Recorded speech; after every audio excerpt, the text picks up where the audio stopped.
Hi everybody, it's Budget Bunny here, and we have a pretty sick dog at our house. Murray and Genevieve both started to have diarrhea last Wednesday, and we weren't sure what was causing it. They were acting completely normal. They still wanted to eat, they were drinking, they were playing. You wouldn't know anything was wrong with them. On Sunday, we went to the dog park. Everything was normal. The dogs played. They had a great time. And then within an hour or two of coming home, all of a sudden, Murray started throwing up his food.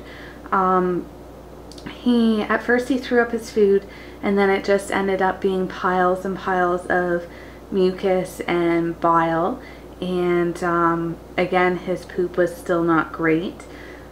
So we decided that we definitely had to take him to the vets on Monday morning. We went out for just a couple hours on Sunday night for the Super Bowl at our in-laws, and we came home and he was completely lethargic. He was drooling uncontrollably. His gums were really pink. He didn't want to get up. There was really bad poos everywhere. So we were kind of debating on what we wanted to do, of obviously getting more and more concerned about Murray. And so I tried to take him outside to go around the block, and he kept laying down. It was really hard to even get him to a grassy area. And then when we did get him onto the grass, when he went to poop, it was just a huge puddle of just pure blood.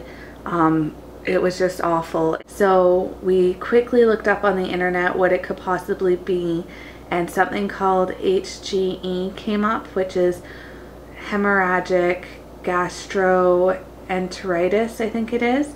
And basically it was all the symptoms that he had, and it said the mortality rate's really low, but it can be fatal if you don't catch it within a 24-hour time period, because it dehydrates them and they're losing blood and everything so quickly. So at this point it was about 10 or 11 o'clock at night. So I had Duncan call the Animal Emergency Clinic of Durham region to let them know that we were coming, and we rushed him right over. So Murray was admitted right away, and so they definitely, when they saw him and took a look at him, they had mentioned it might be a few things, but all the symptoms didn't quite fit like they did with the HGE. So what they ended up doing was admitting him overnight. They put him on some IV fluids and treatment. He also got a few different shots of some things. They have a really nice facility there. They let us see where he was going to stay for the night, and it's this whole really nice, they have these really nice glassed in pens. They're not wire cages or anything, it's all glass, and he had lots of room in there, and he had a really nice comfy dog bed with extra blankets on it and people to watch him the entire night. So we had to be back there around 7:30 the next morning to pick him up, because the Animal Emergency Clinic closes at 8, and he was a completely different dog. Like, not all better yet, but he definitely was better. His tail wasn't between his legs anymore. He looked alert. He came like trotting into the vet office to see us. So generally they like to keep dogs on the IV for at least 12 hours, but because we got there so late, he was only on the IV maybe 7 or 8 hours. So what we had to do then was transport him over to our local vet clinic that actually deals with Murray. So we drove over there, and then he was admitted for the day. And originally they thought they were going to be keeping him until Wednesday. They called us maybe around 5:30 to say that Murray was doing so much better. He had started eating and drinking on his own, and that instead of keeping him there overnight, they thought that he was well enough to come home. So what they've done, you'll probably see that little bandage on the side there, is that's where the catheter and IV was. So what they've done is just bandaged it up really well so that he can't pull it out or Genevieve can't pull it out. and he will have to go back first thing in the morning for a checkup. If he gets worse or doesn't seem to be quite himself again, then what they're going to do is admit him for the day again, hook him up to the IV. But because he was eating and drinking on his own, they decided the best thing would be to let him come home. So obviously we were thrilled by that as well, because that means he's improving faster than they had originally thought. Basically, we're not sure how he got this HGE.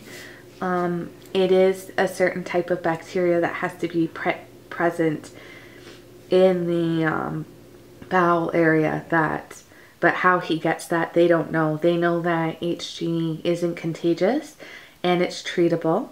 It's got a low mortality rate, but once they've had it once, there is a small chance that he will get it again. Okay, so this was the original invoice from the Animal Emergency Clinic. Now, this price, the total estimate charges did change because we declined a couple things.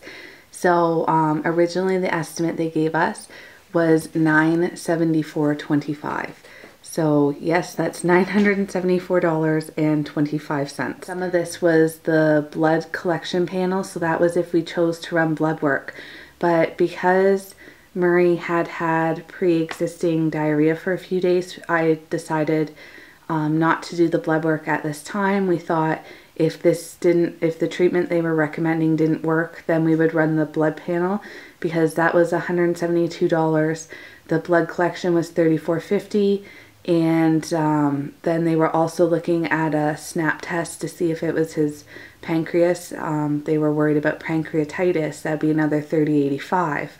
But the problem with that was that the other things they were concerned about didn't all quite fit the symptoms that he had, like HGE did, and he didn't need blood work done to treat HGE. So we decided to get rid of the $172.95, the $34.50, and the $30.85. And then this miscellaneous meds, they estimated to be about $216, but that was going to be a give or take price to see how much he actually needed when we came in the next morning. They charged us the $704.97. That was minus all the blood work when we left that night. But then they refunded us back, I think it was $41.39. So then he had to get admitted into our regular veterinary care. At our vet, the original estimate had been about $450, but because they didn't have to keep him as long as they thought, we had put down a $200 deposit, and we still owed $82.85. So we owed $282.85. That's what we paid. So when we got to our vet clinic, we had to pay for the exam fee, the admittance fee, the hospitalization, another IV bag, and treatment and everything. So they had estimated around, I think, $400. That was with 2 days of him being in hospitalization and everything as well. And because he was doing so well and could come home basically a day and a half earlier than they expected, we put down a $200 deposit, and we only had to pay $82.85 extra. So it was $282.85 that we paid after all of that. So like I said, not a cheap bill. We're gonna have to be really, really frugal the rest of the month. But the important thing is that Murray is okay. So this is the medication that Murray has to take. He has to have 1 pill twice daily. And Genevieve is actually on the exact same medication right now for her stomach too. And they just look like this. So they're just like a regular little pill. And then what I do is I make them little meatballs out of this. So this is what they want Murray on right now. It's Medi-Cal gastrointestinal low-fat canine Royal Canin soft food. So we're only to give Murray a very small amount at a time because he is now eating and drinking. They don't want to upset his stomach. So I'm only giving him maybe 3 or 4 spoonfuls at a time, even though, hi Genevieve, oh that's nice, those kisses. Oh, you're silly. So they're only wanting us to maybe feed 1/4 of a can to a 1/2 a can per day right now. Normally for his weight you would do like 2 of these cans a day, but they just want to go really slow until we know that he's all better. Oh, there's that pretty girl. So yeah, so he's on that soft food, but what I do for the pills is I just stick them, I'll take like a bit of the soft food, make a ball, and then stuff the pill right in the middle, and they're both so excited about the soft food that they just gobble it right up, not even realizing the pill's in it. So I have no problem getting them to take their pills when they're on that, and I believe as long as everything goes okay, tomorrow we're to start introducing regular food to Murray. Genevieve's still on her regular, she's on, sorry, chicken and rice is what we've got her on. It's just basic chicken and rice. So we've just still got her on that until her stomach feels better. And that's kind of what Murray will be on until we know for sure that he's good. So that's about it for now. Sorry looking at Genevieve's back. And I'll let you guys know how everything goes. Bye. Okay, so I'm back with an update on Murray. It is actually Wednesday now, and his appointment was yesterday. But because I had to work yesterday, I just didn't get a chance to film his update. So his vet appointment went really well yesterday. My husband had to take him because I was at work. And they basically said we had a few minor concerns, but they said they were all normal things because he's recovering right now. So they basically were really impressed with how quickly he had turned around. Everything seemed normal. The only thing is, while he was sick, he did lose about 7 pounds. So next week we have to take him back just at our convenience to pop him on the scale and just make sure that he's gained the weight that he's lost. In the meantime, my husband stayed home with him yesterday, and I'm off with him today just to make sure that everything is okay with him, but also because right now he needs to be fed smaller meals every about 2 to 3 hours. They don't want us just feeding regular meals twice a day because we want to make sure with him being so sick that his stomach gradually gets used to having the food back in his system. And what we started doing today is actually mixing a little bit of chicken and rice back into it, just so that we can wean him back onto his regular home-cooked food. Yesterday they did take out his catheter. I was going to show you where Murray's, what's left where Murray's catheter was in his arm, or his leg. I guess he really doesn't have arms.